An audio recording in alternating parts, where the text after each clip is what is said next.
Ang pangunahing tauhan sa kwento ay isang binatang nagngangalang Ren. Pinalaya siya mula sa kanyang hero team dahil ang tanging kakayahan niya ay ang pagkontrol sa mga hayop. Bilang isang beast tamer, nakikipagkontrata siya sa puso ng iba't ibang uri ng hayop upang magamit ang kanilang kapangyarihan. Hindi talaga panglabanan ng isang beast tamer, ngunit bilang miyembro ng hero team, palaging ginagawa ni Ren ang kanyang makakaya sa support role at sinisikap na mabuo ang tiwala ng kanyang mga kasamahan. Isang araw, bigla siyang pinatalsik ng grupo dahil sa tingin nila ay wala siyang silbi. Noong una, inakala ni Ren na nagbibiro lamang sila. Ngunit ang malamig at mapanghamak na mga tingin ni na Arios, Ageth, Lin, at Mina ang nagpatunay na seryoso sila. Tinawag siyang pabigat dahil hindi raw siya kayang magbigay ng direktang pinsala sa mga kalaban at nakakadagdag lamang ng problema sa laban. Hindi inasahan ni Ren na sa paningin ng lahat ay isa lamang siyang walang kwenta. Nanginginig ang kanyang mga kamay habang inaalis ang kanyang balabal at tahimik na umalis sa gitna ng mapanuyang pagtawa ng kanyang mga dating kakampi. Mag-isang naupo si Ren at inalala ang lahat ng kanyang pinagdaanan. Sa bawat misyon, palagi siyang hinuhusgahan dahil isa lamang siyang beast tamer na wala raw ibang kayang gawin. Hindi niya alam kung ano ang susunod niyang hakbang. Habang nag-iisip, bigla siyang napalibutan ng grupo ng mga bata na nagtatanong tungkol sa pagiging bayani niya. Nabulol si Ren at hindi alam kung paano sisigot. Ngunit dahil gustong-gusto ng mga bata na makita ang kanyang kakayahan, tumayo siya at nakipagkontrata sa isang agila upang ipakita ang kanyang kapangyarihan. Pagkatapos nito, nalaman niya na hindi maganda ang reputasyon ng hero group sa mga ordinaryong tao sa lugar na iyon. Mas gusto pa nga ng mga bata si Ren dahil palagi niya silang nilalaro at kinakausap. Pangarap din nilang maging adventurer balang araw at kumita ng maraming pera. Sa salitang adventurer, may pumasok na ideya sa isipan ni Ren. Agad siyang nagtungo sa Adventurers Guild. Doon niya nakilala ang receptionist na si Natalie. Ipapaliwanag pa lamang sana nito ang pagsusulit para maging adventurer nang tanungin ni Ren kung maaari ba siyang bigyan ng detalyadong paliwanag tungkol sa pagiging adventurer. Nagulat si Natalie sa pagiging seryoso ni Ren at ipinaliwanag na maraming aplikante ang kumukuha ng basic test. Isa-isa niyang ipinaliwanag ang proseso. Nang makita niyang handa na si Ren, tinalakay niya ang mismong pagsusulit. Ngunit nang malaman niyang beast tamer si Ren, nag-alala si Natalie at sinabi na baka hindi niya kayanin mag-isa. Muling tumusok sa puso ni Ren ang mga salitang iyon. Katulad ng sinabi ng kanyang mga dating kakampi. Gayunpaman, pinatatag niya ang kanyang loob at sinubukan ang unang pagsusulit, talunin ang 10 goblin at mangolekta ng 20 bungkus ng herbs. Dahil sa kanyang kakayahan bilang beast tamer, mabilis niyang natunto ng mga goblin at matagumpay na natapos ang F-rank mission. Bigla siyang nakarinig ng sigaw mula sa di kalayuan. Agad siyang tumakbo at nakita ang isang dalagang napapalibutan ng assassin tiger. Halos walang epekto ang maliit niyang patalim sa halimaw. Habang nakatuon ang atensyon ng tigre sa kanya, sinabihan niya ang dalaga na tumakbo na. Sa sandaling iyon, wala siyang hayop na maaaring kontratahin at wala ring armas sa paligid. Habang nag-iisip siya ng paraan, may biglang lumitaw sa likod ng assassin tiger. Isang dalagang kulay rosas ang buhok ang tumalo ng napakataas at malakas na inatake ang likod ng halimaw na nagdulot ng matinding pinsala. Sa isang malakas na atake, natalo niya ang assassin tiger. Pagkatapos, mahinhin siyang umupo sa ibabaw ng katawan ng halimaw. Ang babaeng iyon ay nagngangalang Con-Aid. Batay sa kanyang anyo, napagtanto ni Ren na kabilang siya sa Spirit Cat Clan, isa sa pinakamalalakas at pinakabihirang lahi na sinasabing nanganganib ng maubos. Biglang nanghina si Con-Aid at bumagsak sa lupa. Mabilis siyang sinalo ni Ren at nag-alalang baka sugatan ito. Ngunit nang ailapit niya ang kanyang tenga sa dalaga, nalaman niyang gutom lamang ito. Ibinahagi ni Ren ang kanyang pagkain. Habang pinapanood niya si Con-Aid na kumakain, hindi siya makapaniwala na isang miyembro ng Spirit Cat Clan ang nasa harapan niya.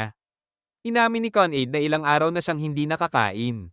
Matapos mabusog, ipinakilala niya ang kanyang sarili. Nang ipakilala rin ni Ren ang sarili niya, agad siyang itinaman ni Con-Aid at sinabing tawagin lamang siya sa kanyang pangalan at huwag nang gumamit ng anumang titulo.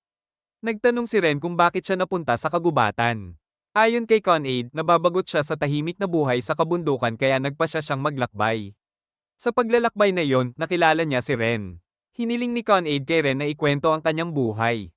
Hindi maintindihan ni Ren kung bakit at sa tuwing nagkukwento siya tungkol sa sarili niya ay nakakaramdam siya ng hindi komportableng pakiramdam. Gayunpaman, kay Con-Aid, nagawa niyang ibahagi ang lahat. Nang marinig ni Con-Aid kung paano siya pinalaya sa hero group, nagalit ito para kay Ren. Lubos ang pasasalamat ni Ren dahil may isang taong nakaunawa sa kanya. Kahit galit si Con-Aid sa mga taong nagpatalsik kay Ren dahil hindi naman ito pinapansin ni Ren, pinili na rin niyang palampasin ang galit niya. Medyo nailang si Ren, ngunit bigla niya itong tinapak sa ulo bilang pasasalamat. Hindi niya inaasahang kusa niya itong nagawa, ngunit dahil mukhang nagustuhan naman iyon ni Con-Aid, hinayaan na lamang niya. Pagkaraan, nilinaw ni Con-Aid ang isang bagay. Hindi kailanman naging walang silbi si Ren. Sa katunayan, napakalakas niya at kahanga-hanga ang kanyang kakayahan bilang beast tamer. Ayon sa kanya, noong una pa lamang silang nagkita ay nakaramdam na siya ng kakaibang sensasyon na para bang may dumaloy na kuryente sa kanyang katawan. Ngunit matapos pag-isipan iyon, napagtanto ni Ren na hindi ang pagkontrol sa isang makapangyarihang lahi ang mahalaga sa kanya, kundi ang mapalapit kay Con-Aid. Kinagat ni Ren ang kanyang daliri upang maglabas ng kaunting dugo bilang paghahanda sa pagbuo ng kontrata kay Con-Aid. Sa paglikha ng kontrata, kinakailangang kusang banggitin ni Con-Aid ang kanyang pangalan upang maging ganap ang kasunduan. Hindi inaasahan ni Ren na kusang sinabi ni Con-Aid ang kanyang pangalan na tila pumapayag na makipagkontrata sa kanya. Nabuo ang kontrata nang lumitaw ang isang pulang bilog na marka sa kamay ni Con-Aid. Nagkamay silang dalawa bilang tanda ng kanilang kasunduan. Isang beast tamer na katatapos lamang mawala ng mga kakampi at layunin sa buhay ang ngayon ay nakipagkontrata sa isa sa pinakamalalakas na lahi. Gayunpaman, bago sila bumalik sa Fire City, kailangan muna nilang tapusin ang mission ng Adventurers Guild. Habang gumagawa si Ren ng pansamantalang kontrata sa isang kuneho, nagselos si Con-Aid. Ngunit naaliw din siya sa malalambot na mga kuneho. Nang makita niyang nakikipagkontrata si Ren sa marami pang kuneho upang tumulong sa pag-aani, lalo siyang nagselos. Si Ren naman ay walang kamalay-malay sa nararamdaman ni Con-Aid. Sa maikling oras, natapos ni Ren ang itinakdang gawain at pumasa sa pagsusulit. Binigyan siya ni Natalie ng F-Rank Adventurer card at 50 copper coins bilang gantimpala. Sinabi ni Natalie na mas lalaki ang kita kapag na-promote siya. Matapos matanggap ang pera, sinabi ni Ren kay Con-Aid na magsisimula na siyang tumanggap ng mga komisyon. Masaya siyang sinuportahan ni Con-Aid. Biglang may isang bastos na lalaki ang lumapit sa kanila.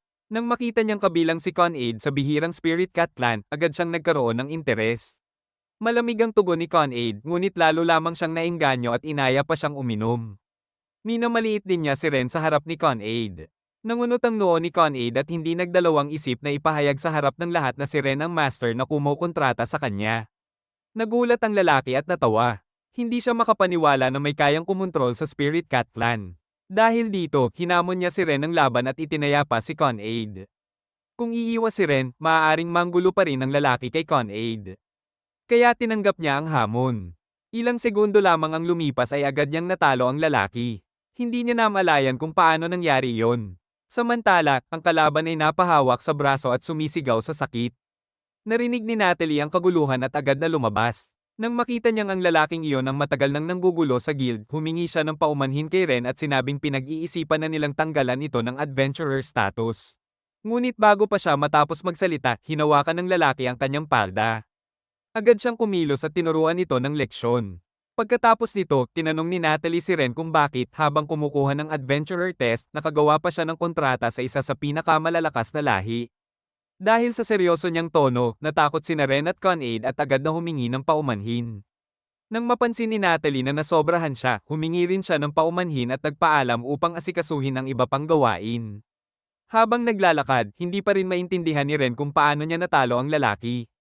Ipinaliwanag ni Con-Aid na dahil nakipagkontrata siya sa isang miyembro ng pinakamalalakas na lahi tulad niya, nakatanggap din siya ng lakas na katumbas ng kapangyarihan ng Spirit Cat Clan. Nagulat si Ren dahil sa kanilang bayan ay wala pang nakipagkontrata sa isa sa pinakamalalakas na lahi. Natuwa si Con-Aid dahil ipinagtanggol siya ni Ren kanina at namula ang binata. Pagkatapos nito, nagtungo sila upang tapusin ang susunod na mission. Inakala ni Con-Aid na ang mga adventurer ay gumagamit ng malalaking espada o nagal iligtas ng mga prinsesang bihag, ngunit ang kanilang gawain ay pag-aani lamang ng herbs. Ipinaliwanag ni Ren na dahil F-rank pa lamang siya, ang pinakamababang antas, simpleng mga komisyon pa lamang ang maaari niyang tanggapin. Pagkarinig nito, pinasigla ni Con-Aid ang sarili at sinubukang tulungan si Ren sa pag-aani. Hindi inaasahan na ang mga kunhong pansamantalang kinentrata ni Ren ay natapos na agad ang gawain. Nalito si Con-Aid at inakusahan pa ang mga ito ng pandaraya. Nadismaya siya dahil kahit siya ang familiar ni Ren, pakiramdam niya ay wala siyang naitulong. Bigla silang nakarinig ng malakas na sigawan mula sa di kalayuan kaya agad silang tumakbo papunta roon. Pagdating nila, nakita nila ang isang grupo ng malalaki at mukhang mararahas na lalaki na pinaliligiran at inaapi ang isang matandang lalaki. Ayon sa nalalaman ni Con-Aid mula sa kanyang paglalakbay, ang mga ito ay ang Black Fang Bandits, isang grupo na may mahigit 100 miyembro. Kilala sila sa pagiging malupit at immoral at palaging gumagawa ng masasamang bagay. Isa rin silang mapanganib na kalaban. Iminungkahi ni Con-Aid na tumawag muna sila ng tulong, ngunit sinabi ni Ren na wala ng oras at kailangan na nilang kumilos agad. Nakita ni Con-Aid ang tapang ni Ren at nakaramdam siya ng paghanga. Inatasan siya ni Ren na protektahan ng matanda habang siya ang haharap sa iba. Pagkasabi pa lamang niya, sabay silang sumugod at mabilis na pinabagsak ang mga bandido isa-isa. Habang nakikipaglaban, napaisip si Con-Aid. Nang makipagkontrata si Ren sa kanya, isang spirit cat mula sa pinakamalakas na angkan, nakatanggap ito ng malaking kapangyarihan. Nag-alala siya kung baka mapahamak si Ren. Bilang familiar, naisip niyang mas dapat siya ang nasa unahan. Ngunit sa bawat pagkakataon, si Ren ang laging nauuna upang protektahan siya. Sa tuwing nakikita niya ang tindig ni Ren sa pakikipaglaban, hindi niya maalis ang tingin dito at nararamdaman niyang bumibilis ang tibok ng kanyang puso. Matapos nilang talunin ang mga bandido, napansin ni Ren na namumula ang mukha ni Con-Aid. Agad itong nagpalusot at nagpalit ng usapan. Lumapit ang matanda at nagpasalamat sa kanilang dalawa. Nagtaka si Ren kung bakit ang isang mangangalakal ay walang kasamang gwardya. Ipinaliwanag ng matanda na may inupahan siyang bantay ngunit tumakas ito nang dumating ang mga bandido. Binalaan sila ng matanda na tiyak na babalik ang Black Fang Bandits upang maghayganti. Inakala niyang matatakot si Ren, ngunit sa halip ay sinabi pa nitong pupuntahan nila ang taguan ng mga ito at huhulihin silang lahat.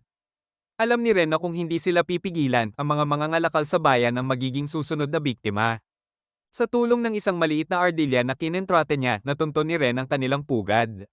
Samantala, nadismaya si Con-Aid sa sarili dahil pakiramdam niya ay wala pa rin siyang nagagawa bilang familiar. Ngunit agad siyang bumawi at tinanong si Ren kung ano ang plano nito. Ipinaliwanag ni Ren na gagamit siya ng Count B sa pamamagitan ng pansamantalang kontrata. Ang Count B ay may laso na nakakapagparalisa, kaya makatutulong ito upang mapahinto ang mga bantay. Nagulat si Con-Aid dahil mga insekto ang mga bubuyog. Ipinaliwanag ni Ren na nag-aral din siya ng insect taming, isang sangay ng beast taming na nakatuon sa pagkontrol ng mga insekto. Pagkatapos, hiniling ni Ren kay Con-Aid na bumalik sa bayan upang tumawag ng mga reinforcement. Ngayon lamang siya nabigyan ng gawain na makatutulong kay Ren, kaya agad siyang pumayag at tumungo sa bayan upang humingi ng tulong sa Night Squadron, isang grupong pinapatakbo ng estado na nagpoprotekta sa mga lungsod at bayan. Habang papalayo si Con-Aid, nagtipon na ang mga Count B at ginamit ni Ren ang pansamantalang kontrata upang kontrolin ang mga ito. Samantala, sina Lin at Mina ay desperadong tumatakbo upang makatakas mula sa mga bandido. Nais lamang sana nilang kumita ng kaunting pera habang nagpapalipas ng oras bago sakupin ang Lost Forest. Tinanggap nila ang isang mission na hindi nila maaaring mabaygo. Kung alam lamang nila na magiging magulo ito, mas mabuti pang pinuntahan na lang nila sina Arios at Agheth. Sa inis, sinisinilin ang Beast Tamer na kasama nila na naunang tumakas. Sinabi rin nito na isa lamang siyang Beast Tamer kaya hindi siya angkop sa labanan. Nabanggit ni Lin si Ren at sinabing kahit wala raw itong silbi, marunong pa rin itong lumaban sa unahan at kayang magpakontrol ng maraming hayop ng sabay-sabay. Nagulat ang Beast Tamer sa narinig. Karaniwan, ang mga tulad nila ay hindi kayang magkontrol ng dalawa, lalo na ng 10. Kapag sobra ang sabay-sabay na kinokontrol, masisira ang kanilang nerbiyos dahil sa bigat ng kapangyarihan. Gayunpaman, kalahati ang pagdududa ni Lin dahil nakita niyang kayang kontrolin ni Ren ang 12-dosenang hayop ng tila walang kahirap-hirap. Sa huli, nagpasya si Lin na ipasa kay Ren ang kabigwang mission upang mapanatili ang reputasyon ng hero team. Tinakot niya ang Beast Tamer kaya ito tumakbo sa takot. Kahit hindi lubos na naniniwala, napansin ni Mina na may pagkakahawig ang sinabi ng lalaking iyon sa mga salita ni Ren noon. Ngunit ayaw tanggapin ni Lin na maaaring mas mataas ang kakayahan ni Ren kaysa sa inaakala nila. Samantala, ang mga bandido ay naparalisa na ng laso ng Count B at hindi na makagalaw. Dumating din si Con-Aid kasama ang mga tauhan ng Night Squadron upang tumulong sa tamang oras. Hindi nila inaasahan na mga adventurer lamang tulad ni Ren ang kasama nila, hindi miyembro ng Night Squadron. Nagulat ang lahat na naglakas loob si Ren harapin ang buong Black Fang Bandits. Maayos ang lahat hanggang sa biglang may malakas na ugong mula sa likod ng pinto. Ito ang Demon Lizard King, isang nilalang na pantay sa rank C na naitama na ng mga bandido noon pa man. Sa sandaling iyon, naging baliw ang Lizard King at ginamit ang buntot nito upang itapon ang lahat sa paligid. Tumalon si Ren at pinaabot ang isang suntok sa halimaw.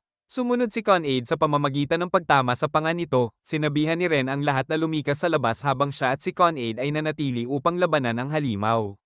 Naalala niya ang panahon na kasama pa siya sa grupo ni na Arios at Ages. Sigurado silang wala siyang magagawa noon.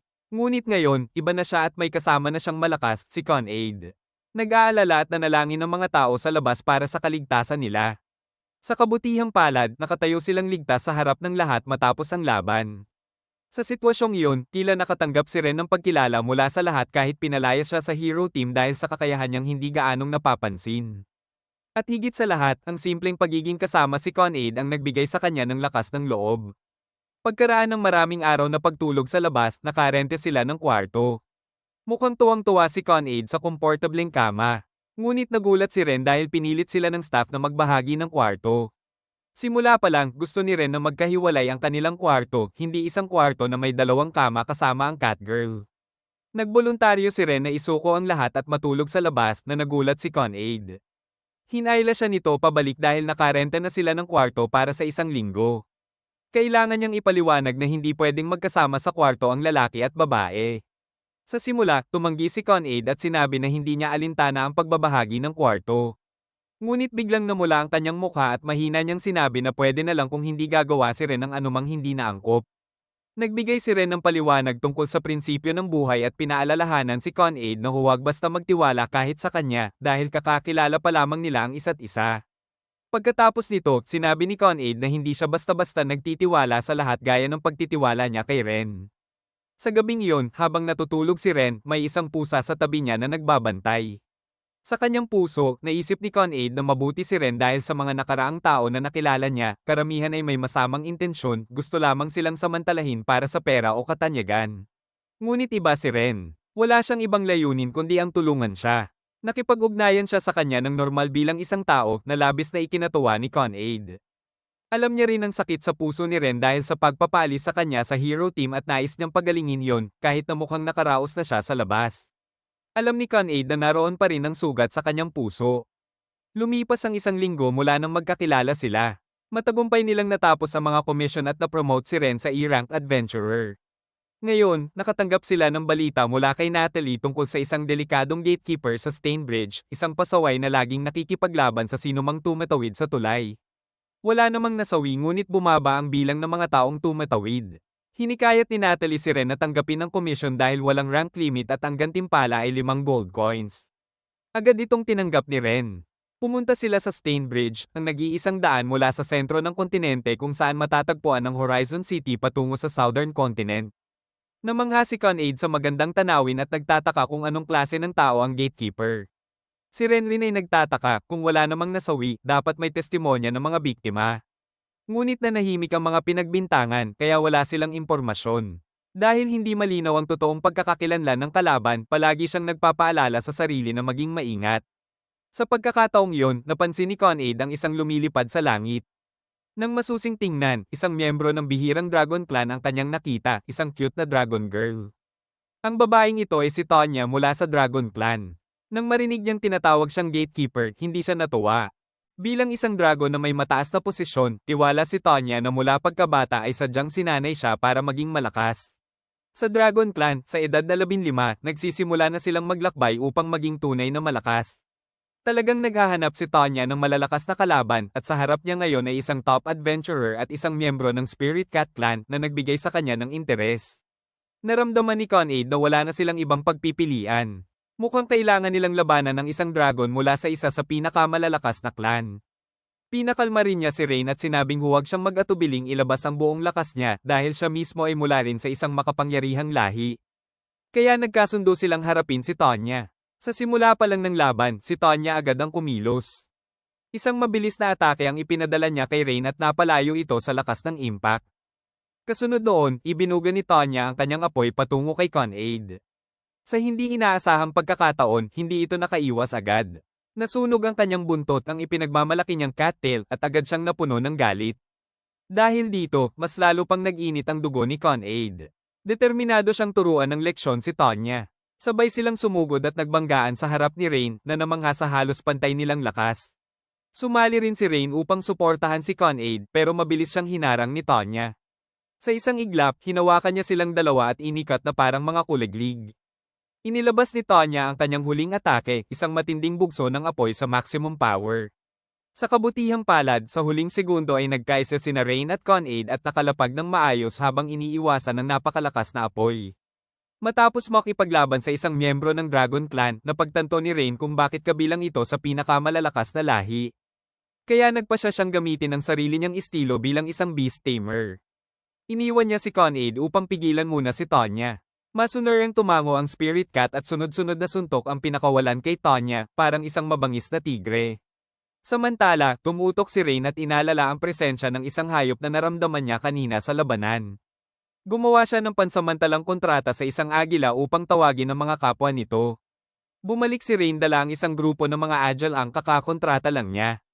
Pinalipad niya ang mga ito sa itaas ni Tonya upang tuktukin ito. Kahit hindi ganoon kalakas ang pinsala ng kanilang tuka, bigla namang hindi makagalaw si Tonya. Ang mga ibong iyon ay mula sa isang uri na may matingkad na balahibo, senyales na sila ay may lason. Sa dami ng lasong natanggap niya, kahit isang miyembro ng Dragon Clan ay pansamantalang mapaparalisa. Sa hindi inaasahan, agad na sumuko si Tonya. Nagulat sina Rain at Con-Aid. Sa sobrang tuwa, mahigpit na niyakap ni Con-Aid si Rain. Lumapit si Rain at inalok si Tonya na sumama sa kanila. Ngumiti ito nang may pangungutya, iniisip na baka ibenta lang siya. Pero malinaw kay Rain na gusto lang niyang makipag-usap ng maayos. Matigas na tumanggi si Tonya. Sa halip na magalit, nginitian lang siya ni Rain ng banayad. Hindi niya namalayang namula siya at nakaramdam ng kakaibang kilig. Ngunit bigla siyang nakaramdam ng malamig na presensya mula kay Con-Aid sa tabi niya. Binalaan siya nito na huwag gambalain si Rain kung ayaw niyang matulad sa sinapit niya kanina. Pagbalik nila sa guild, labis ang gulat ni Natalie nang malamang napaalis na ni Rain ang gatekeeper. Paulit-ulit siyang nagpasalamat at napatingin sa pulang buhok at sungay ng kanilang bagong kasama. Dahil sa sungay at buntot nito, nahulaan niyang isa itong miyembro ng Dragon Clan. Agad namang sumingit si Rain at nagsinungaling na kaibigan lang niya ito mula sa mission. Aakto sana si Tonya upang ipakilala ang sarili ng marangal, pero mabilis siyang pinatahimik at hinayla palayo ni na Rain at Con-Aid. Habang naglalakad, bigla na lang naglaho si Tonya. Lumalabas na tuwing may nakikita siyang malakas na tao, hinahamon niya agad sa one-on-one. Paulit-ulit din niyang gustong ipahayag ang kanyang tunay na pagkakakilanlan, kaya halos himatayin na sina Rain at Con-Aid sa kakabantay sa kanya. Nang sa wakas ay pagsabihan siya, napahiya si Tonya. Sinabi ni Rain na mas mabuting umalis muna siya sa lungsod dahil hindi dapat kumalat ang usapin tungkol sa gatekeeper. Kapag nangako siyang hindi na ito uulitin, hahayaan niya itong umalis. Doon naalala ni Con-Aid kung bakit hindi na kumalat ang tunay na identidad ni Tonya noon. Simple lang ang sagot, ang mga natalo sa kanya ay masyadong napahiya para aminin na tinalo sila ng isang babae. Ayon sa patakaran ng Dragon Clan, kailangan sanang bumalik si Tonya sa pagsasanay. Pero sa halip, nagdesisyon siyang sumama kina Rain para doon na lang magpalakas. Bigla niyang niyakap ang leeg ni Rain at inamin na gusto niya ito. Agad namang nagtayo ang balahibo ni Con-Aid sa inis. Hindi pa doon nagtapos, hiniling pa ni Tonya na gumawa si Rain ng kontrata sa kanya. Kahit si Rain ay hindi inasahan na bukod sa Spirit Cat Clan, makakakontrata rin siya sa Dragon Clan.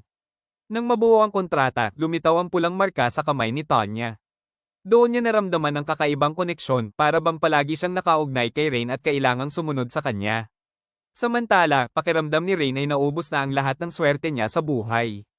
Sa kabilang banda, nahihirapan ang grupo ni Aryo sa gubat sa loob ng isang linggo nang walang progreso. Bigla niyang naisip na painin si Rain upang bumalik at tulungan sila, at kapag natapos na ang problema sa Lost Forest, muli nila itong itataboy. Habang sina Con-Aid at Tonya ay halos mag-away dahil sa kama, si Rain naman ay tahimik na natutulog sa sahig, walang pakialam sa mundo. Sa wakas, opisyal nang sumali si Tonya sa team ni Rain. Ang bagong mission nila, puksain ng mga slime. Madalas itong minamaliit na mga adventurer kaya dummy at sumisira ng mga bukirin. Mukhang hindi rin gusto ni Con-Aid ang mga slime dahil tuwing sinasapak niya ang mga ito, nagiging malagkit ang kanyang mga kamay at katawan. Mayabang namang sinabi ni Tonya na kaya niya itong tapusin agad gamit ang kanyang fireballs. Napahanga si Con-Aid, sa wakas, may sasalo sa maruming trabaho. Napanatag si Rain na nagkakasundo na ang dalawa. Pero matapos maghanap, wala pa rin silang makitang slime. Kaya ginamit ni Rain ang kanyang assimilation skill, inihiwalay niya ang bahagi ng kanyang kamalayan at inilagay ito sa isang ibon upang palawakin ang kanyang paghahanap. Sa paraang iyon, malaya niyang makokontrol ang ibon. Ito ang assimilation, isa sa mga kakayahan ng isang beast tamer. Nabigla sina Con-Aid at Tonya at napanganga sa nakita nila. Hindi nila inasahan na kayang gawin ni Rain ang ganitong bagay. Lumipad si Rain upang hanapin ang pugad ng mga slime at pinabantayan niya sa dalawa ang kanyang katawan habang ginagamit ang skill. Makalipas ang ilang sandali, natunton niya ang lugar kung saan dumarami ang mga slime. Balak sana ni Con-Aid na tapusin agad ang mga ito ng mabilis at malinis, pero naisip ni Tonya na hayaan si Rain na magprakti ng magic. Nang tanungin, sinabi ni Rain na nakapagprakti na siya ng fireball kasama ng basic healing magic. Dahil dito, hinikayat siya ni Tonya na subukan ng fireball laban sa mga slime. Nag-alinlangan si Rain dahil pakiramdam niya ay hindi sapat ang lakas niya para ubusin ang napakaraming berdeng halimaw. Pero nagdesisyon pa rin siyang mag-focus at maglabas ng isang fireball. NSA hindi inaasahan, naging sobrang lakas ng kanyang magic at tuluyang nolipol ang lahat ng slime. Ipinaliwanag ni Tonya na dahil ito sa kontrata niya sa Dragon Clan, sa kanya mismo. Sinasabing pangalawa sa pinakamalakas ang magic power ng Dragon Clan sa hanay ng pinakamakapangyarihang mga lahi. Ibig sabihin, nasa loob na ngayon ni Rain ang kapangyarihan ng isang dragon. Napaisip si Rain na parang mahihimatay siya. Dalawang kapangyarihan mula sa dalawang pinakamalalakas na clan ang nasa loob niya at halos hindi niya ito masabayan. Pagkatapos noon, sabay na sinanay ni Tonya at Con-Aid ang magic control ni Rain. Ngunit napakahigpit ng dragon na guro. Halos mawala ng hininga si Rain sa pagod, pero dahil doon, mas natutunan niyang kontrolin ang kanyang magic power. Matapos kunin ang bayad mula sa guild, inilabas ni Rain ang dalawang kasama upang kumain. Ngunit siya naman ang napanganga, napakalakas kumain ni Con-Aid at Tonya. Kahit mayaman, mahihirapan silang pakainin ng matagal. Pagkatapos kumain, nagtanong si Tonya kung saan natutunan ni Rain ang pagiging beast tamer. Para kay Rain, hindi ito ganoon ka-interesanteng kwento, pero ikinwento pa rin niya. Lumaki siya sa isang maliit na baryo na puro beast tamer ang naninirahan. Pareho ring beast tamer ang kanyang mga magulang, kaya mula pagkabata ay natural na niyang natutunan ang taming. Pati ang kakayahan niyang mag-tame ng mga insekto na ipinakita niya kay Con-Aid ay itinuro sa kanya ng mga taga-baryo. Bagamat maliit at halos walang pangalan ng kanilang baryo, maayos ang buhay noon.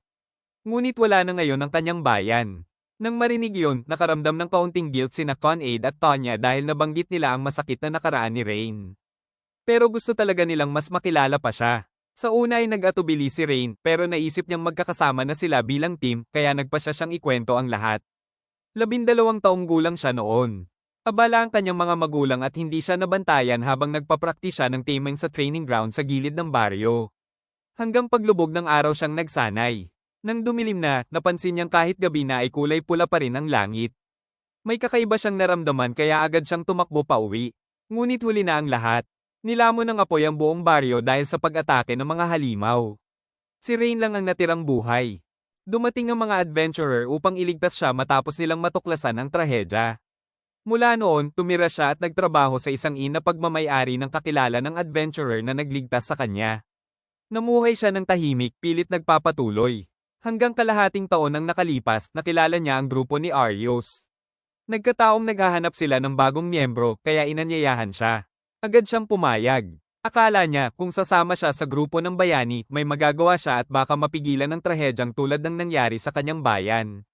Ngunit sinampal siya ng realidad. Tiningnan lang siya ng grupo ni Arios bilang isang magagamit na pyesa. Muling bumalik ang sakit kay Rain habang ikinukwento niya ito. Ngunit hinawakan ni Con-Aid ang kanyang kamay at pinagaan ang loob niya. Para sa kanila, isa siyang matapang na bayani na laging nauuna sa panganib at todo ang pagsisikap. Naiintindihan nila na gusto niyang maging lakas ng iba dahil ayaw niyang may makaranas ng parehong sakit na dinanas niya. Sinabi nilang hindi siya mahina o kawawa.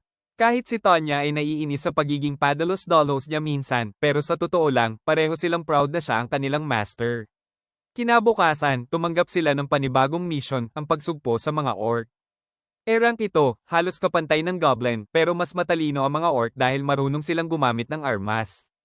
Paulit-ulit na pinaalalahanan ni Rain ang dalawa na huwag maliitin ang mga orc. Ngunit para kay Tonya, bilang isang dragon na may dugong marangal, imposibleng matalo siya ng mga ito. Sa hindi inaasahan, habang naglalaban, 2 beses muntik na siyang mahuli ng isang orc. Nabigla siya. Sa kabutihang palad, dumating agad sina Rain at Con-Aid upang iligtas siya.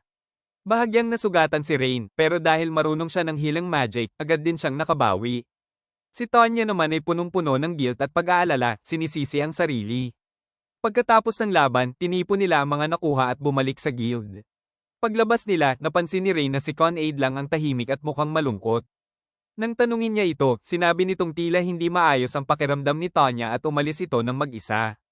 Sa isang tulay, mag-isang nakaupo si Tanya at nalulungkot. May isang batang babae ang lumapit at masiglang nagtanong kung anong halimaw ang na-exterminate niya ngayong araw. Napansin ng bata ang itsura niya at nag-alalang baka nasugatan siya. Sinabi pa nito na kung may masakit sa kanya, dapat magsalita siya at huwag kimkimin. Sa simpleng pag-aalala ng bata, bahagyang gamaan ang pakiramdam ni Tanya. Naalala rin niya na kanina ay nag-alala si Rain para sa kanya. Dahil doon, hindi niya alam kung paano haharapin si Rain. Biglang sumulpot si Rain sa harapan niya, dahilan para matarante siya.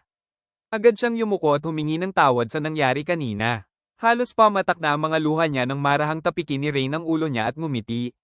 Sinabi ni Rain na nag-aalala rin si Con-Aid para sa kanya. Pagbalik nila sa inn, doon tuluyang naunawaan ni Tanya na hindi galit si Rain. Sa halip, mas natatakot pa itong may mangyaring masama sa kanya. Ibinigay pa nito ang sariling kama para sa kanya. Mula noon, hindi na maalis sa isip ni Tanya ang mukha ni Rain. Sinubukan niyang kontrolin ang sarili at huwag basta magpadala sa nararamdaman. Kinabukasan, muli silang umalis para sa isang misyon. Naisip ni Tanya na panahon na para ayusin nila ang kanilang kagamitan.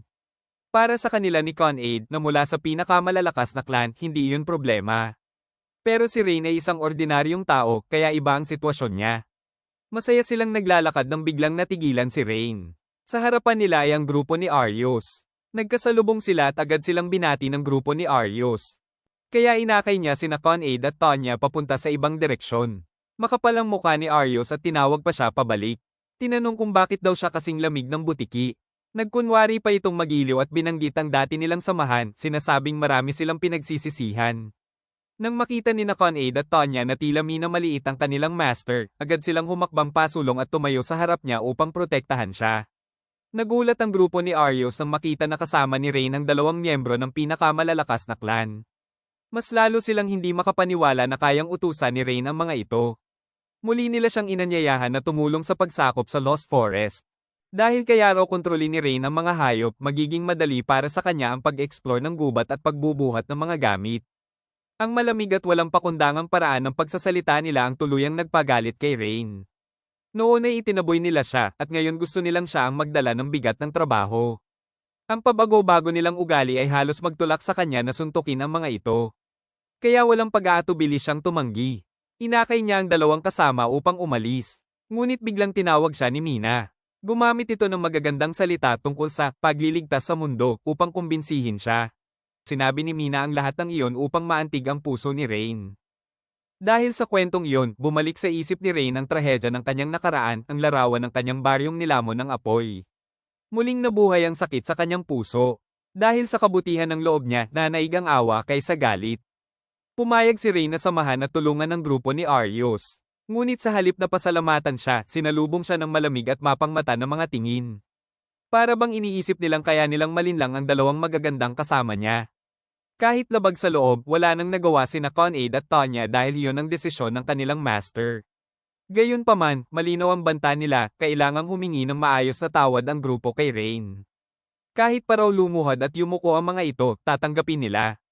Napilitang lumuhad at yumuko si Arios, ngunit halatang nagngingit-ngit sa galit.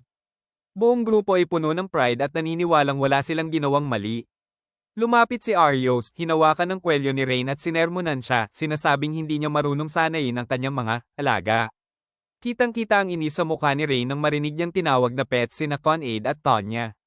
Nang insultuhan ng kanyang mga kasama, hindi na napigilan ni Rain ang sarili. Sinuntok niya si Arios at agad itong bumagsak.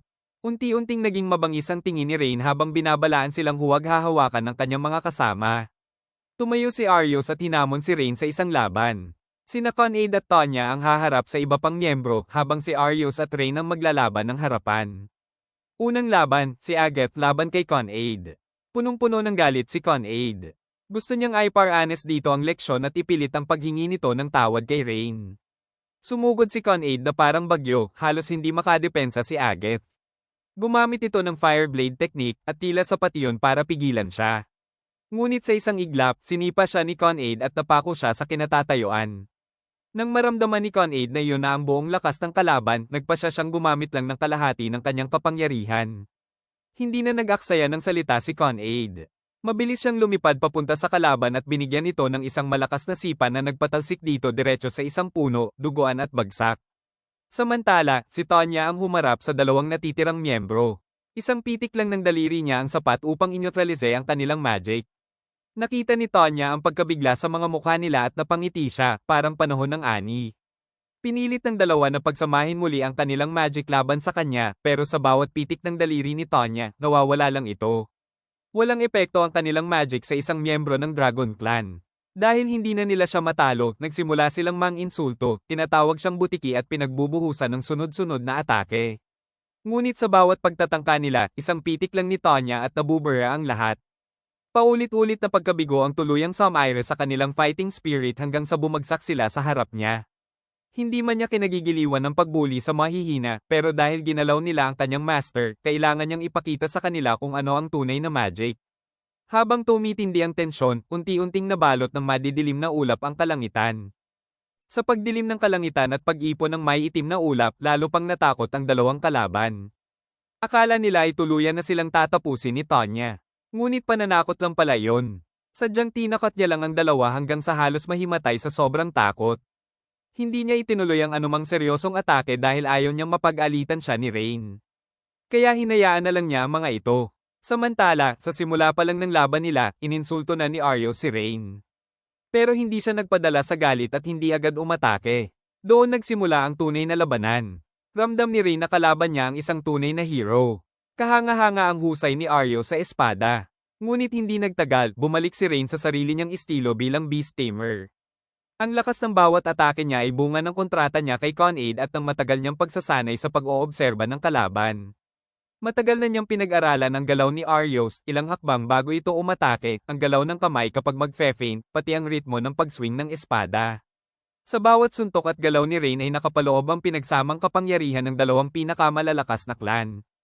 Alam ni Rain na kung lalaban siya ng buong seryoso, siguradong matatalo si Aryos. Kaya pinayuhan niya itong sumuko na lang.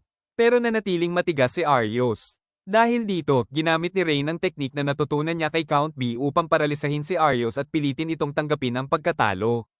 Gayunpaman, hindi pa rin tuluyang nawawala ang sama ng loob ni Rain dahil sa pang-iinsulto nito sa kanyang mga kasama. Sa pagkatalo, kumapit si Aryos sa kahinaan at sinubukang ibalik ang dati nilang samahan. Ngunit hindi na ganoon kadaling malinlang si Rain. Itinaas ni Rain ang kamao at sinuntok si Aryos. Pinahinay niya ang lakas ng suntok. Kung ibinuhos niya ang buong kapangyarihan doon, maaaring hindi na ito nakaligtas. Pagkatapos ng laban, dumating sina Con-Aid at Tonya at agad na yamakap kay Rain. Sama-sama nilang tinahak ang Lost Forest upang mag-explore. Takot ni Tonya ang grupo kanina at kahit papaano ay gamaan ang loob niya. Nagbigay pa rin ng impormasyon si Aryos. Ayon sa kanya, ang halimaw sa pinakaloob ng Lost Forest ay nagtataglay ng Shield of Truth, ang mahalagang sandata para talunin ang Demon Lord. Ngunit kahit alam nila, marahan niya silang tinapak sa ulo at sinabing magiging maayos ang lahat. Pagkatapos, tumawag siya ng isang ibon at balak muling gamitin ang assimilation upang tuklasin ang kagubatan. Naiwan sina Con-Aid at Tonya upang magbantay sa kanyang katawan.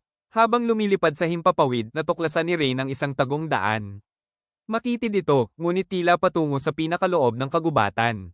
Bumalik siya upang gabayan ang dalawa. Ngunit gaano man kalayo ang kanilang lockerin, paulit-ulit silang bumabalik sa lugar kung saan nila inilagay ang marka bilang palatandaan ng daan pabalik. Nadismaya ang tatlo. Iniisip ni Con-Aid na baka maling daan lang ang tinahak nila.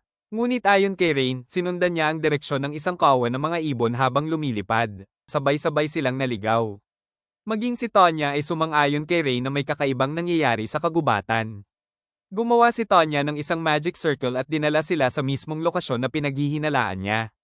Tama ang hinala niya, may illusion magic na nakapaligid sa gitna ng isang malaking puno. Kaya kahit anong lakad nila, paikat-ikot lang sila at bumabalik sa parehong lugar. Matapos aid, inutusan ni Tonya si Con-Aid na putulin ang puno dahil ito ang pinagmumulan ng enchantment. Kapag naalis iyon, makakausad na sila. Ngunit nag-alinlangan si Rain. Tinanong niya kung may paraan bang sirain ang barrier nang hindi kailangang putulin ang puno. Ramdam ni Tonya na napakalakas ng barrier. Hindi naman imposible itong basagin pero aabutin sila ng matagal. Habang naghahanda si Con-Aid na magpakawala ng suntok, bigla silang nagulat sa isang boses mula sa hangin na nag-utos sa kanila na umalis. Puting buhok. Ang pangalan niya ay Sora. Agad na napagtanto ni Rain na isa siyang miyembro ng Spirit Clan. Tulad ni na Con-Aid at Tonya, kabilang din siya sa isa sa pinakamalalakas na clan. Isa siyang eksperto sa magic at mas mataas pa ang magic power ng Spirit Clan kumpara sa Dragon Clan. Mahigit 200 taon na ang nakalipas nang itago ng Spirit Clan ang kanilang sarili mula sa mga tao. Para sa kanila, ang pagputol ng mga tao sa kagubatan ay tila pag-atake sa kanilang sariling tahanan. Babuka pa lang sana si Rain upang batiin si Sora. Ngunit bago pa makapagsalita si Rain, diretsahan silang pinaalis ni Sora. Higit pa roon, handa pa niya silang burahin gamit ang kanyang kapangyarihan. Dahil dito, napatras ang tatlo at napilitan silang umatras. Nalito sila. Hindi ba't kilala ang Spirit Clan bilang isang mapayapang lahi? Bakit sila agad inatak mula pa sa simula? Ramdam na ni Rain na may kakaiba kay Sora. Pakiramdam niya ay may kinalaman ito sa barrier na binabantayan nito. Naisip din niya, kahit paggalit ang Spirit Clan sa mga tao, makikipagtulungan ba sila sa mga halimaw? Bago pa niya matapos ang pag-iisip, nagpa siya si Tonya na sumugod pa rin. Siya ang baalang pumihil sa magic ng dalagitang iyon habang si Con-Aid naman ang paputol sa puno. Basta't hindi nila tuluyang matatalo si Sora, susundin nila ang nais ni Rain na makipag-usap. Ngunit nagulat sina Con-Aid at Tonya sa kabaitan ni Rain. Sa kabila ng lahat, gusto pa rin niyang subukang makipag-ayos. Pagbalik nila, mas lalong nagalit si Sora. Hindi niya pinansin ang mga salita ni Rain at agad naghanda ng magic upang burahin sila, pero pinigilan sila ni Rain. Naniniwala siya na kaya niyang tiisin ang mga atake. Bilang isang beast tamer, alam niyang kung haharapin niya ito ng seryoso, may ipapahayag niya ang kanyang tunay na damdamin. Hindi niya sinisi si Sora sa pag-atake, bagay na labis nitong ikinagulat. Hindi maintindihan ni Sora ang kanyang kilos. Tinanong pa niya kung tao ba talaga siya, dahil natatakot siyang maging katulad siya ng mga taong Samire sa kanilang tahanan noon. Muli siyang nagpaputok ng magic arrow patungo kay Rain. Sa pagkakataong ito, mabilis na umaksyon sina Con-Aid at Tonya at hinarang ang atake. Nagsalita sila para ipagtanggol si Rain at ipaliwanag na hindi siya masamang tao. Habang pinagmamasdan sila, lalong naguluhan si Sora. Para sa kanya, kakaiba ang mga taong ito, lalo na ang isang Dragon Clan at isang Spirit Cat na handang ipagtanggol ang isang tao. Sa paghahanap ng Shield of Truth para tulungan ng hero team ngunit naharang ng barrier, ipinaliwanag ni Sora na siya mismo ang naglatag ng barrier na iyon. Hindi niya maaaring hayaang masira ito dahil iyon ang nagpuputol sa daang papunta sa nayon ng Spirit Clan. Hindi niya hahayaang malagay sa panganib ang kanyang mga kapwa. Ngunit sinabi ni Tonya, hindi ba't ang ginagawa mo ay parang pinoprotektahan mo ang mga halimaw? Sumagot si Sora na walang Shield of Truth sa kagubatang iyon. Sa pinakaloob ng lugar ay ang daan papunta sa nayon ng Spirit Clan. Ang Shield of Truth ay nasa pangangalaga mismo ng Spirit Clan. Doon nila napagtanto na nilinlang ang hero team. Idinagdag pa ni Sora na kung nais talaga nilang talunin ang Demon Lord, ipinahiram nga ng Demon Lord ang kailangan nila. Madali namang tinanggap ng tatlo ang kalasag at naisana nilang mag-alay ng kapalit. Pero tumanggi si Sora. Ayon sa kanya, ang Shield of Truth ay matagal nang napagkasundoan ng Spirit Clan at ng mga naunang bayani. Kaya ang ginawa lang niya ay sundin ang kasunduang iyon. Matapos makuha ang kalasag, nagpasalamat ang tatlo kay Sora at bumalik sa lungsod. Habang pinagmamasdan ni Sora ang kanilang papalayong mga anino, tila may gusto pa siyang sabihin. Napansin ito ni Ren, kaya bumalik siya upang kausapin siya. Nag-alangan si Sora. Nahihirapan siyang magsalita dahil alam niyang kapag nagsabi pa siya ng higit, tiyak na ipapahiram ng grupo ni Ren ang kanilang lakan. Sinabi nitong kahit gaano pa kapanganib, hindi sila uurong. Sumingit din sina Tia at Kanet at buong pusong nagsabing handa silang tulungan ang maliit na babae. Nang maramdaman ni Sora na maaari niyang pagkatiwalaan ang mga ito, nagpa siya na siyang magsalita. May isa pa siyang sikreto, may kambal siyang kapatid na babae.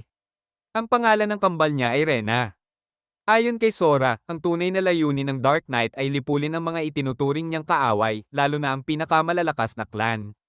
Inutusan siya ng Dark Knight na alisin ang barrier kung gusto niyang mailigtas si Rena. Hindi niya kayang magdesisyon. Kinagabihan, nasaksihan mismo ng grupo ni Ren ang anyo ng Dark Knight. Kasama ng Dark Knight, nakita rin nila si Rena na nakatali sa mataas na bahagi ng lugar. Sinamantala ng tatlo ang pagkakataon at sabay-sabay na sumugod upang kuyugin ang Dark Knight. Gumamit sila ng magic para makuha ang atensyon nito. At habang abala ito, mabilis na sumugod si Kanet at binigyan ito ng malakas na pisikal na suntok sa ulo. Kagad namang sinundan ni Ren ng isang diretso at buong lakas na suntok sa tiyan. Pero kahit ganoon kalalakas ang tama, hindi pa rin bumagsak ang Dark Knight. Napagkamalan nitong isa si Ren sa mga bayani. Sa galit, agad nitong tinangkang patayin si Rena. Mabuti na lang at hinarang iyon ng Dragon Wings ni Tonya. Mabilis na kinalas ni Tonya ang pagkakatali sa maliit na babae at iniligtas siya, saka ipinaubaya kina Ren at Kanet ang laban. Nagsimulang magpakawala ng mga galaw ang nagngangalit na Dark Knight. Sa isang iglap, naisip ni Ren na kung paano nito nagawang makapasok mag-isa sa nayo ng Spirit Clan ay dahil sa kapangyarihang halimaw na ibinigay ng Demon Lord. Napagtanto ni Ren na hindi ito maganda. Kapag nagpatuloy ang ganitong labanan, tuluyang mawawasak ang buong gubat. Kaya inutusan niya si Kanet na pigilan ang galaw ng Dark Knight. Habang inilaan niya ang lahat ng lakas sa isang mapanirang suntok. Nag-alangan si Kanet, iniisip kung sapat ba ang lakas niya laban sa halimaw na tila may lakas ng isang rumaragasang toro. Pero kahit may pagdududa, sinunod pa rin niya ang utos ni Ren. Samantala, nagtuon ng pansin si Ren sa pagbuo ng pansamantalang kontrata upang muling tawagin ang Count Beast. Alam niyang hindi kayang i-paralyze ng mga ito ang Dark Knight pero sapat na ang makagambala sila sandali upang mabigyan ng pagkakataon si Kanet na makaporma para sa isang malakas na suntok. Gumamit din si Ren ng Strength and Magic kay Kanet dahilan para lalo pang umagos at sumiklab ang lakas nito. Gaya ng inasahan ni Ren, sa lakas ng suntok na iyon, naglaho sa isang iglap ang Dark Knight. Hindi maitago ni Kanet ang tuwa sa kapangyarihang ipinagkaloob sa kanya ni Ren. Ipinaliwanag ni Ren na isa itong natatanging magic skill ng mga Beast Tamer, isang uri ng mahika na pansamantalang pinapalakas ang likas sa pisikal na kakayahan ng isang tao. Noon, hindi niya ito magawa dahil kulang siya sa magic power. Pero ngayon, dahil sa dagdag na mana na natanggap niya mula kay Tonya, nagawa niya itong maisakatuparan. Makalipas ang ilang sandali, dumating din si Tonya kasama si Rena na ligtas sa kanyang mga bisig. Maging si Tonya ay nagulat dahil ang strengthening skill na ginamit ni Ren ay isa ng nawawalang teknik. Ngunit nagawa pa rin itong matutunan ni Ren. Napakamot na lang siya sa ulo at sinabing kusa na lang itong dumarating sa kanya. Masayang-masaya ang lahat sa kanilang tagumpay. Dahil sa ingay ng labanan, nagising si Rena. Sa wakas, muling nagkita ang kambal na sina Sora at Rena. Labis ang pasasalamat ni Sora. Kung hindi dahil sa grupo ni Ren, hindi niya alam kung anong kakilakilabot na kaparusahan pa ang maaaring sinapit ng kapatid niya. Ngunit ang mga larawang iyon ay bunga lamang ng imahinasyon ni Ren. Hindi nagtagal, bumalik din sa dati ang magkapatid, nagtatalo at nag-aasaran tulad ng karaniwan. Napansin ni Ren na kahit magkapareho sila ng mukha, tila langit at lupa ang kanilang mga personalidad. Gayunpaman, mukhang ayaw na ng dalawang magkapatid na manatili roon bilang mga tagabantay. Ayaw na ni Sora na makasama ang mga taong handang isuko ang kapatid niya. Nais din nilang makita ang mundo sa labas, hindi lang manatiling nakakulong sa gubat. Pagkarinig nito, agad silang inimbitahan ni Kanet na sumama sa grupo ni Ren upang maglakbay at magsaya. Hindi naman tumutol si Tonya sa ideyang iyon. Samantala, nag-alala si Ren para sa magkapatid. Iniisip niya kung magiging komportable ba sila sa pagsama sa isang grupo na karamihan ay tao. Mahinang sabi ni Sora, hindi ba sinabi mo na may mabubuti at masasamang tao? Hindi man niya alam kung ano ang ugali ng iba, pero pagdating kay Ren, gusto rin niyang sumama sa isang pakikipagsapalaran. Nang marinig ni Ren ang desisyon ng magkapatid, masaya niya silang tinanggap sa grupo. Ngunit may isa pa silang hiling, gusto rin nilang makipagkontrata kay Ren, tulad ni Kanet at Tonya. Pagdating sa Spirit Clan, alam ni Ren na hindi ito magiging madali. Bawat lahi ay may magkakaibang istruktura ng kapangyarihan. Maaari niyang gamitin ang basic tamang method pero ang Spirit Clan ay lampas sa dati niyang karanasan. Para itong isang hamon para sa kanya. Sinimulan niya ang contract magic upang mabigkis sina Sora at Rena ng sabay. Sa huli, naging matagumpay din ang kontrata. Ngunit dahil kabilang sila sa isa sa pinakamalalakas na clan, labis ang naging konsumo nito sa enerhiya ni Ren. Nanghina siya at muntik nang bumagsak, mabuti na lamang at nasalo siya ni Sora.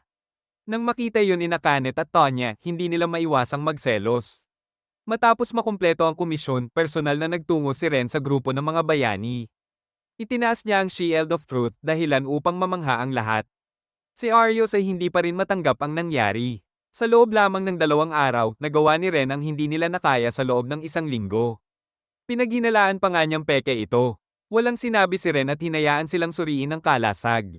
Si Mina ang nagsagawa ng magic verification at napatunayang 100% itong tunay, kahit hirap pa ring paniwalaan ni Arios, napansin din niya ang 2 bagong mukha at nausisa kung sino ang mga ito. Tumayo si Ren sa harap niya at sinabing huwag na itong pakialaman. Mabuti na lang at pinaalala niya kina Sora at Rena na itago ang kanilang mga pakpak. Kapag nalaman ng mga tao na bumaba sa human village ang Spirit Clan, tiyak na magkakaroon ng kaguluhan. Pagkatapos nito, hiningi ni Ren ang kabayaran sa natapos na komisyon. At sa sarili niya, nangako siyang hindi na muling makikisalamuha sa grupong iyon. Ngunit biglang tinawag siya ni August at tinanong kung nais ba niyang bumalik sa team. Ikinalit ito ni Arios at agad siyang pinagalitan. Ipinaliwanag ni August na dapat mag-isip ang lahat.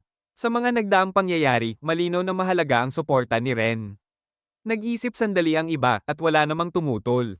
Nilapitan ni August si Ren at nangakong pagagandahin ang kabayaran at pagtrato sa kanya. Tinatanggap pa siyang muli bilang kapwa bayani upang maglakbay ng magkasama. Ngunit sinabi rin itong huwag na niyang balikan ang nakaraan. Doon sandaling natahimik si Ren. Pakiramdam niya, wala talagang nagbago sa kanila. Napaisip siyang naging hanggal siya noon. Sa sandaling iyon, lumabas si Kanet at ang iba at pinatatag ang loob ni Ren. Inilahad ni Kanet ang kamay niya at sinabing naghihintay sila sa kanya. Nang makita nilang tila tumatanggi si Ren, sinubukan pa siyang hikayatin ni August. Kapag natalo raw nila ang Demon Lord, makakamit niya ang katayuan, katanyagan, at napakalaking halaga ng pera. Ngunit para kay Ren, hindi niya kailangan ng mga iyon. Ang nais niya ay mga tunay na kasama. At malinaw na hindi pa rin nagbabago ang grupo ng mga bayani. Ngayon, nasa harap na niya ang mga taong matagal na niyang hinahanap. Nang hindi nila siya makumbinsi, nauwi sa galit at panlalait ang grupo ni Arios. Tanging si Arios ang nanatiling tahimik, inaalala ang laban nila ni Ren. Ang sakit na naramdaman niya noon ay hindi lamang pisikal, kundi isang kahihiyang hindi niya malimutan. Hindi niya matanggap na isang bayani tulad niya ay natalo ng taong iyon. Sa loob-loob niya, ipinangako niyang siya mismo ang tatapos kay Ren. Sa kabilang banda, napaisip ang grupo kung bakit mga bayani lamang ang maaaring tumalo sa Demon Lord. Ipinaliwanag ni Ren na ayon sa alamat, minsang pinamunuan ng Demon Lord ang sangkatauhan sa pamamagitan ng napakalakas na kapangyarihan. Ang unang henerasyon ng bayani ay nakipagkontrata sa mga Diyos upang pabagsakin ng Demon Lord at tinanggap niya ang dugo ng mga ito sa kanyang katawan. Sa tulong ng kapangyarihang iyon, natalo niya ang Demon Lord, pinalaya ang mga tao, at naghatid ng kapayapaan sa mundo. Para sa kanila, kahanga-hanga ang unang henerasyon ng bayani, malayong malayo kumpara sa mga bayani ngayon. Dahil dito, tanging ang mga bayani, ang may dugong banal ang maaaring umunlad ng walang limitasyon at mag-ipon ng sapat na lakas upang talunin ang Demon Lord. Ngunit para kay Kanet, hindi naman mukhang ganoon si Arios. Ayon naman kay Sora, kung susundin ang loika, tila si Ren ay katulad din ng isang bayani. Nakipagkontrata siya sa tatlong pinakamalalakas na clan at nakukuha ang kanilang mga kakayahan. Para bang nalampasan na niya ang hangganan ng karaniwang tao. Dagdag pa ni Kanet kung magpapatuloy si Ren sa pakikipagkontrata sa mas marami pang malalakas na clan at patuloy na palalakasin ang sarili, maaaring magkaroon siya ng kapangyarihang sapat upang wasakin ang Demon Lord. Nalito si Ren sa mga papuring iyon. Totoo, noong kasama pa siya sa hero team. Iyon ang layunin niya. Ngunit nang itaboy siya, nawala ang pangarap na iyon. Ngayon, masaya siya kasama ang bagong grupo. Pero sa totoo lang, kung may kakayahan siya, nais din niyang subukang harapin ang Demon Lord balang araw. Ngunit iba ang laban na iyon kumpara sa karaniwang komisyon. Nakaugnay ito sa buhay ng napakaraming tao at sa ngayon, hindi pa siya handa. Hindi pa handa si Ren na magpasya ng ganoon kalaki. Alam niyang kung nasaan man siya ngayon, iyon ay dahil sa suporta ng mga kasama niya. Gayunpaman, huli na para umatras. Sinabi niyang pag-iisipan muna niya at sasagutin ang alok sa tamang oras. Kinabukasan, maaga siyang nagising nang may telang ibinato sa mukha niya. Nagtipon ng buong grupo para mag-almusal. Pinag-usapan nila kung gaano kalaki ang inilakas ni Ren matapos makipagkontrata kina Sora at Rena. Dahil sa kabayarang nakuha mula sa komisyon ni Arios, inilibre sila ni Ren ng masarap na pagkain. Nagpasya rin siyang bumili ng bagong kagamitan sa bayan. Habang naglalakad, mahigpit na kumapit sina Sora at Rena sa mga braso ni Ren. Natatakot silang mabunyag ang pagkakakilanlan nila bilang Spirit Clan. Sa gitna ng pag-iingat, bigla silang nagulat nang lapitan sila ng dalawang tauhan ni Tonya, ang parehong lalaking nabasa ganyan ng ilong sa Stainbridge.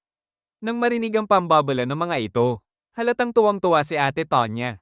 Samantala, nakipagkwentuhan si Kanet sa isang tinderang nagbebenta ng prutas. Dahil tinulungan niya itong magbuhat kanina, binigyan siya ng libreng mansanas. Nakita ng magkapatid kung paano nakikihalubilo sina Kanet at Tonya sa mga tao, at napaisip sila. Biglang may grupo ng mga batang tao ang sumulpot sa harap nila at ikinagulat ng dalawa. Isa sa mga bata ang nang-asar kay Ren, may bago ka na namang mga asawa. Namula sa hiya sina Sora at Rena. Nang tawagin silang cute ng mga bata. Lalo pang nahiya si Sora. Sa kabaligtaran, malakas na tumawa si Rena at muntik pang magbanta, halos mabunyag ang tunay nilang anyo. Mabuti na lang at napigilan siya ni Ren at Sora. Binalaan siya ni Sora na kapag gumamit siya ng magic, lalabas ang pakpak ng Spirit Clan at tiyak na magiging malaking problema iyon. Sa wakas, nakarating sila sa #1 weapon shop sa bayan. Ang may-ari ay isang masungit na dwarf. Medyo takot si Kanet sa istrikto nitong aura, pero si Tanya naman ay walang pakialam at sinabing kakaiba lang talaga ang mga dwarf. Narinig iyon ng may-ari at napatingin ng masama dahilan para kabahan si Kanet. Sa isang sulok, may nakita si Rena na letigo at agad na naengganyo. Sa isip niya, bagay yon sa isang beast tamer, panghampas sa mga hindi sumusunod.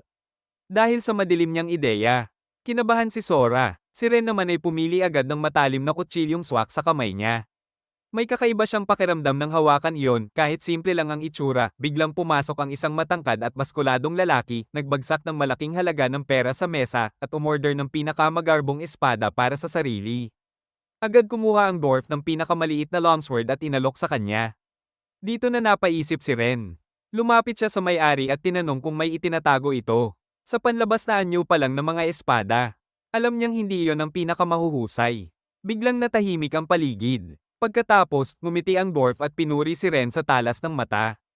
Tulad ng kutsilyong napili niya kanina, ang mga nakadisplay ay mga gawa niya noong panahon na wala siyang inspirasyon. Ibig sabihin, sinasadya niyang pataasin ang presyo ng mga iyon. Napilitan tuloy si Sora na baguhin ang tingin sa dwarf. Dahil sa mga komento ng mga bata, nainis ang may-ari at ipinakita ang koleksyon ng mga sand at ang buong puso niyang nilikha. Nagtaka si Ren kung bakit kaya nitong gumawa ng kahangahangang bagay pero nanloloko ng mga kliyente, ipinaliwanag ng dwarf na maliit na pagsubok lamang iyon. Kamakailan kasi, puro mayayabang na customer ang dumarating, nagbubuhos lang ng pera at humihingi ng pinakamahal na sandata nang hindi iniisip kung babagay ba sa kanila. Pag may bagong modelo, itinatapo na ang dati. Para sa isang panday, ang bawat sandata ay parang sariling anak. Kaya labis ang sama ng loob niya. Biglang sumulpot si Tanya at nagpahayag na naiintindihan niya ang nararamdaman ng dwarf. Dahil doon, natuwa ang may-ari. Matapos ang mahabang usapan, nagustuhan ng dwarf si Ren at pumayag na gumawa ng high-end na sandata para sa kanya. Ngunit may kondisyon, wala siyang sapat na materyales. Sa sandaling iyon, napatigil ang lahat. Pagkaraan, bumalik ang grupo ni Ren sa guild. Abala ang lahat at tila may malaking kaganapan. Lumapit si Kanet kay Ate Natalie at nalaman niyang nananatili roon si Hero Arios upang mag-recruit ng mga kasamang susuporta sa laban kontra Demon Lord. Nang marinig yon, naging seryoso ang mukha ni Ren. Ngunit ayaw niyang mag-alala sina Kanet at Tanya, kaya tinapak niya ang ulo ng mga ito at sinabing ayos lang siya. Napansin ni Natalie ang presensya ni Sora at Rena at binati ang mga ito. Nagtago si Sora sa likod ni Ren at maiyang nagpakilala. Samantalang si Rena ay buong kumpiyansang humarap at malino na binanggit ang buong pangalan niya. Nang tanungin ni Natalie kung ano ang relasyon nila kay Ren, nagbigay si Rena ng mapanuksong sagot na nagdulot ng maling akala. Akala tuloy ni Natalie na may masamang balak si Ren sa mga bata. Napilitan siyang magpaliwanag agad. Pagkatapos nito, nagsumite si Ren ng request form para sa isang komisyon. Nakasulat doon ang investigasyon sa Midren Mine, hiling ni Gans, ang may-ari ng weapon shop. Ayon sa kaalaman ni Tanya, ang anumang sandatang gawa sa Midren ore ay napakahusay at maaaring gamitin habang buhay. Kahit bihira ito, minana ni Mr. Gans ang minahan mula sa kanyang mga ninuno kaya hindi siya nagkukulang sa materyales. Pero kamakailan, bigla na lang nawala ang supply ng Midren ore, walang kahit anong bakas. Hindi naniniwala si Ren na nauubos na ito. Kung paubos na ang mineral, dapat unti-unting bumababa ang produksyon. Pero kung biglaan itong naglaho, malamang may nangyayari mismo sa loob ng minahan.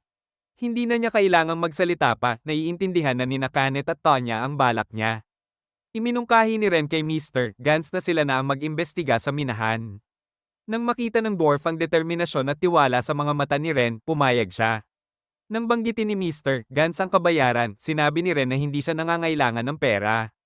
Ang gusto lang niya ay mapasa kanya ang sandatang personal na lilikhain ng dwarf. Nagulat ang may-ari, pero masaya itong pumayag. Agad silang umalis. Malapit lang ang minahan kaya parang namamasyal lang sila. Ngunit sa likod, kapansin-pansin na pagod sina Sora at Rena, hinihingal, nahihilo, at parang matutunaw na parang yelo. Napilitan silang magpahinga dahil sa init ng panahon. Sa kabutihang palad, may malamig na lawa sa harap nila. Dahil nakakaengganyo itong paliguan, nagmakaawa ang magkapatid kay Ren na payagan silang maligo. Hindi pa tapos magsalita si Ren, naghuhubad na agad si Kanet. Mabuti na lang at napigilan siya ni Tonya. Para makasiguro, pansamantalang nakipagkontrata si Ren sa isang ardilya upang magsilbing bantay. Kapag may panganib, agad itong magbibigay babala. Samantala, nagpasya si Ren na umidlip sandali.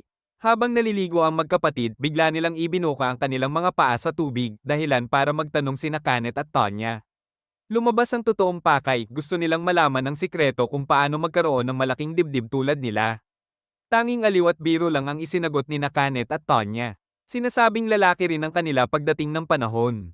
Habang nagtatawanan, may gumalaw sa tubig at napasigaw si Kanet. Napatalon si Ren mula sa pagkakaidlip at agad tumakbo para tingnan ang nangyayari.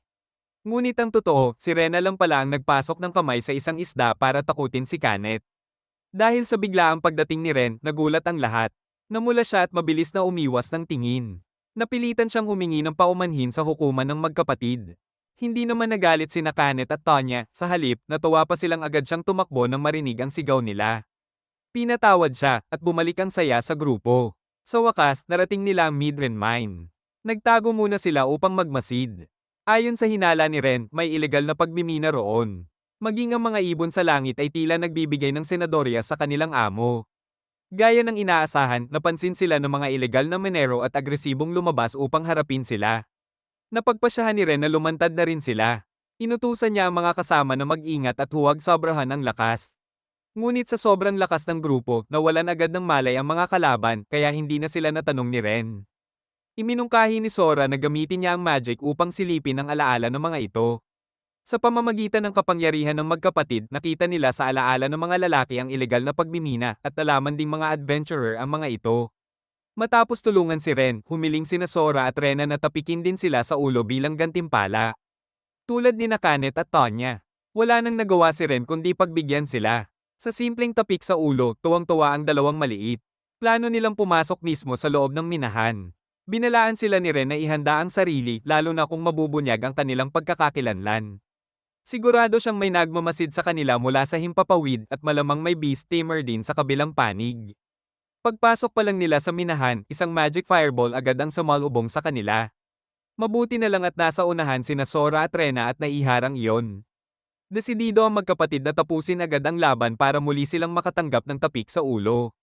Sumugod din sina Tonya at Kanet upang tumulong, ang natitirang kalaban ay si Rena ang haharap. Ang lalaking responsable sa ilegal na pagmimina ay tumangging sumuko. Hinugot pa niya ang kutsilyo at sinubukang saksakin si Ren pero mabilis siyang napabagsak nito. Sa kabila nito, hindi pa rin siya sumuko. Tinawag niya ang isang rank B monster, isang behemoth. Napagtanto ni Tonya na isa itong monster tamer. Sa normal na sitwasyon, mahirap pamuin ang halimaw dahil nangangailangan ito ng maraming beses na mas mataas na teknik at magic power. Ngunit ayon sa lalaki, nakuha niya ang halimaw noong sanggol pa ito at siya mismo ang nagpalaki, kaya hindi ito agresibo sa kanya. Sa utos ng amo nito, ramagasa ang behemoth patungo kay Ren at umatake. Napakalakas ng atake ng behemoth. Nangangamba silang baka gumuho ang buong minahan kapag nagpatuloy ang laban.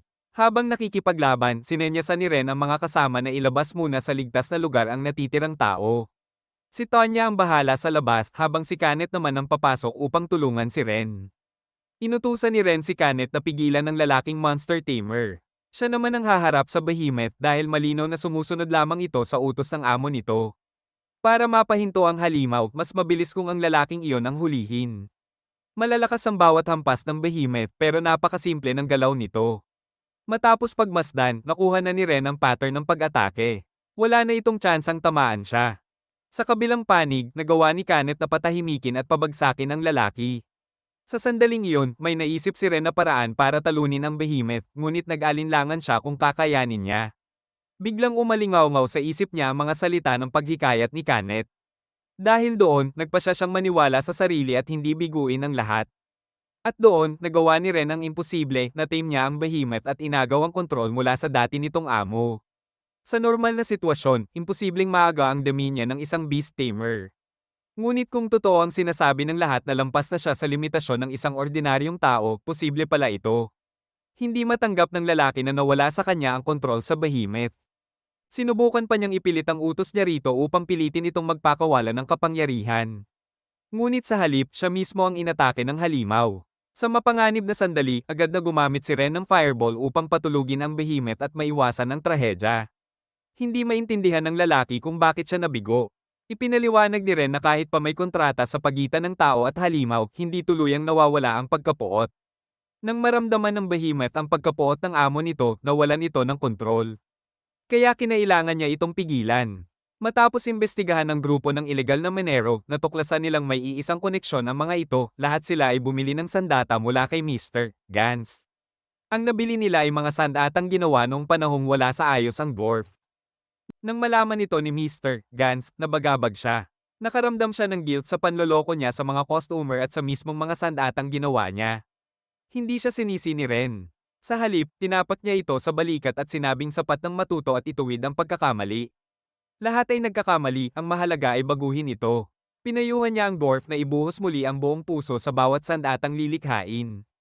Kahit matanda na si Mr. Gans at tila pinapangaralan ng isang mas bata, hindi siya nagalit. Sa halip, nagpasya siyang magbago.